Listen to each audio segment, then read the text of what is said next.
ಎಲ್ಲರಿಗೂ ನಮಸ್ಕಾರ. ಒಂದು ಕಥೆಯ ಮೂಲಕ ನಾವು ಇಂಗ್ಲೀಷ್ ವಾಕ್ಯಗಳನ್ನು ಮತ್ತು ಇಂಗ್ಲೀಷ್ ಪದಗಳನ್ನು ಹೇಗೆ ಅರ್ಥ ಮಾಡ್ಕೊಳ್ಬೇಕು ಅಂತ ನೋಡ್ತಾ ಇದ್ವಿ, ಹೌದಲ್ವಾ? ಈಗ ನೋಡೋಣ ಕೊನೆಯ ಸಂಚಿಕೆಯಲ್ಲಿ.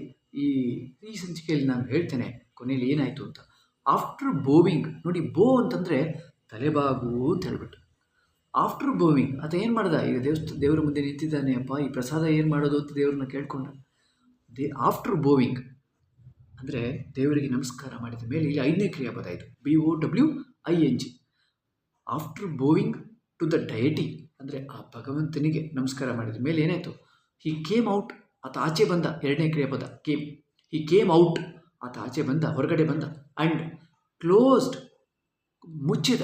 ಏನನ್ನ? ದ ಟೆಂಪಲ್ ಡೋರ್ಸ್, ದೇವಸ್ಥಾನದ ಬಾಗಿಲುಗಳನ್ನು ಮುಚ್ಚಿದ. ಈ ಕ್ಲೋಸ್ಡ್ ದ ಟೆಂಪಲ್ ಡೋರ್ಸ್. ಆಮೇಲೆ ಏನಾಯಿತು? There was an orphanage. Orphanage ಅಂತಂದರೆ, ಆರ್ಫನೇಜ್ ಅಂದರೆ ಏನು ಗೊತ್ತಾ? ಆರ್ಫನೇಜ್ ಅಂದರೆ ಒಂದು ನಮ್ಮ ಈ ಆಶ್ರಮ ಅಥವಾ ಒಂದು ಅನಾಥಾಶ್ರಮ ಅಂತ ಕರಿತೀವಲ್ವ, ಅದಕ್ಕೆ ನಾವು ಆರ್ಫನೇಜ್ ಅಂತ ಕರಿತೇವೆ. ಅದು ವೃದ್ಧಾಶ್ರಮ ಆಗಿರ್ಬೋದು ಅಥವಾ ಮಕ್ಕಳ ಆಶ್ರಮ ಆಗಿರ್ಬೋದು. There was an orphanage near the temple.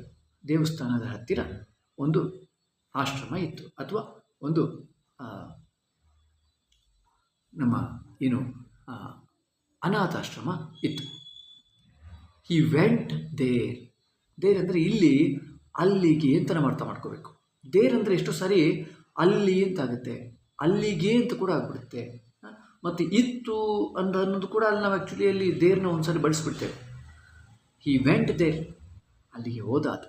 And ಮತ್ತು ಡಿಸ್ಟ್ರಿಬ್ಯೂಟೆಡ್. ಡಿಸ್ಟ್ರಿಬ್ಯೂಟೆಡ್ ಅನ್ನೋದು 2ನೇ ಕ್ರಿಯಾಪದ. ನೋಡಿ ಎಷ್ಟು ಚೆನ್ನಾಗಿ ಬಂತು.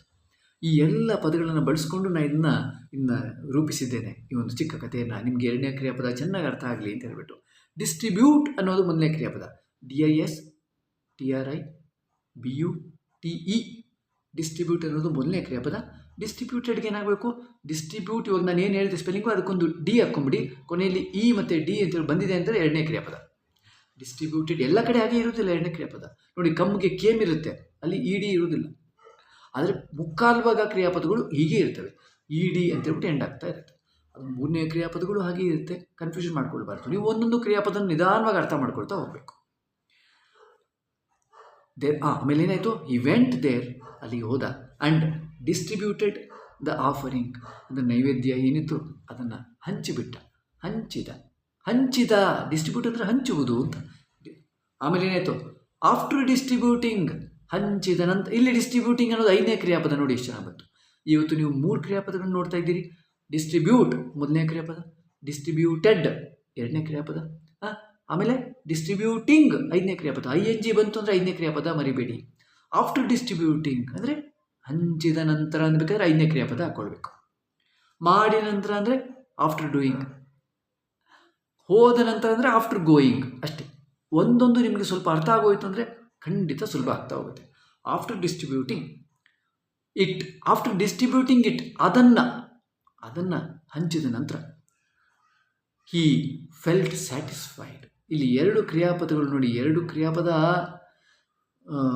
2ನೇ ಕ್ರಿಯಾಪದಗಳು ಜೊತೆಯಲ್ಲಿ ಎಷ್ಟು ಚೆನ್ನಾಗಿ ಲೀಲಾಜಾಲವಾಗಿ ಕುಣಿದಾಡ್ತಾ ಇವೆ. ಫೆಲ್ಟ್ ಅನ್ನೋದು ಅವನಿಗೆ ಅನುಭವಿಸಿದ ಅಂತ. ಸ್ಯಾಟಿಸ್ಫೈಡ್ ಅನ್ನೋದು ಕೂಡ 2ನೇ ಕ್ರಿಯಾಪದ. ಸ್ಯಾಟಿಸ್ಫೈ ಅದು 1ನೇ ಕ್ರಿಯಾಪದ ಆಗಿಬಿಡುತ್ತೆ. ಸ್ಯಾಟಿಸ್ಫೈಡ್ ಅಂದರೆ 2ನೇ ಕ್ರಿಯಾಪದ ಆಗಿಬಿಡುತ್ತೆ. ಈ ಫೆಲ್ಟ್ ಸ್ಯಾಟಿಸ್ಫೈಡ್ ಅಂದರೆ ಆತ ಒಂದು ಸಮಾಧಾನವನ್ನು, ಅಂದರೆ ತೃಪ್ತಿಯನ್ನು ಅನುಭವಿಸಿದ. ಅಲ್ಲಿ ಫೆಲ್ಟ್ ಸ್ಯಾಟಿಸ್ಫೈಡ್.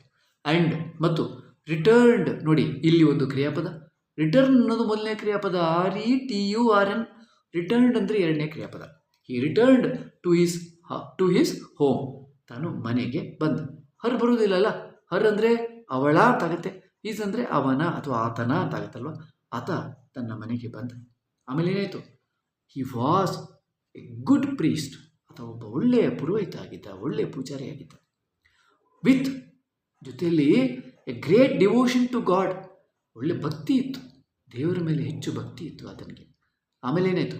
ಆ್ಯಂಡ್ ಮತ್ತು ಲುಕ್ಡ್ ಅಪಾನ್, ತುಂಬ important, looked upon the devotees with great love. ಅಂದರೆ ಆತ ಭಕ್ತರನ್ನು ತುಂಬ ಪ್ರೀತಿಯಿಂದ ನೋಡ್ಕೊಳ್ತಿದ್ದ. ದೇವಸ್ಥಾನಕ್ಕೆ ಯಾರು ಬರ್ತಾರೆ ನೋಡಿ, ಈಗ ನಿಮ್ಮ ಮನೆಗೆ ಯಾರಾದರೂ ಬರಬೇಕು ಅಂದರೆ ಏನು ಮಾಡಬೇಕಪ್ಪ ನೀವು? ಯಾರನ್ನ ನೀವು ಪ್ರೀತಿಯಿಂದ ಮಾತಾಡ್ತಾ ಇದ್ದರೆ ನಿಮ್ಮ ಮನೆಗೆ ಜನ ಬರ್ತಾ ಇರ್ತಾರೆ. ನಾವು ಅಕಸ್ಮಾತ್ ಜನರನ್ನ ಪ್ರೀತಿಯಿಂದ ಮಾತಾಡ್ತಾ ಇಲ್ಲ ಅಂದರೆ ಜನ ಯಾರೂ ಬರೋದಿಲ್ಲ ನಮ್ಮ ಮನೆಗೆ, ದೂರ ಹೋಗ್ತಾರೆ. ನಮ್ಮ ಹತ್ರ ಯಾರೂ ಬರೋದಿಲ್ಲ, ಹೌದಲ್ವಾ? ಹಾಗೆಯೇ ನೀವೊಂದು ದೇವಸ್ಥಾನದಲ್ಲಿ ಪೂಜಾರಿ ಆಗಿದ್ದೀರಿ, ಅಥವಾ ನೀವೊಂದು ಯಾವುದೋ ಒಂದು ಕಂಪ್ನಿನಲ್ಲಿ ಕೆಲಸ ಮಾಡ್ತಾ ಇದ್ದೀರಿ, ಅಥವಾ ಏನೋ ಒಂದು ಆಗಿದ್ದೀರಿ ಅಂತಂದರೆ, ನೀವೊಂದು ಅಂಗಡಿಯನ್ನು ಇಟ್ಕೊಂಡಿದ್ದೀರಿ, ನೀವು ಪ್ರೀತಿಯಿಂದ ಮಾತಾಡ್ತಾ ಇದ್ದೀರಿ, ಜನ ನಿಮ್ಮ ಹತ್ರ ಬರ್ತಾರೆ. ಆದರೆ ನಾವು ಅಕಸ್ಮಾತ್ ಕೋಪ ಮಾಡಿಕೊಂಡು ಬೇಜಾರು ಮಾಡಿಕೊಂಡು ಮಾತಾಡಿದ್ರೆ ಯಾರಾದರೂ ಬರ್ತಾರಾ? ಇಲ್ಲ ತಾನೆ? ಹಾಗೆಯೇ ದೇವರ ಮೇಲೆ ಭಕ್ತಿ ಹುಟ್ಟೋ ಹಾಗೆ ಮಾಡಬೇಕು. ನೀವು ನಿಜವಾಗ್ಲೂ ಪುರೋಹಿತರಾಗಿದ್ದರೆ ಅಲ್ವಾ, ಅಥವಾ ನಾನು ಪುರೋಹಿತ ಆಗಿದ್ದರೆ, ಹಾಗೆ ಮಾಡಲಿಲ್ಲ ಅಂದರೆ ಪ್ರಯೋಜನ ಇಲ್ಲ, ಏನು ಪ್ರಯೋಜನ ಆಗಲಿಲ್ಲ. ಬರೋದಿಲ್ಲ ಯಾರು. ಜನ ಯಾಕೆ ಬರ್ತಾರೆ?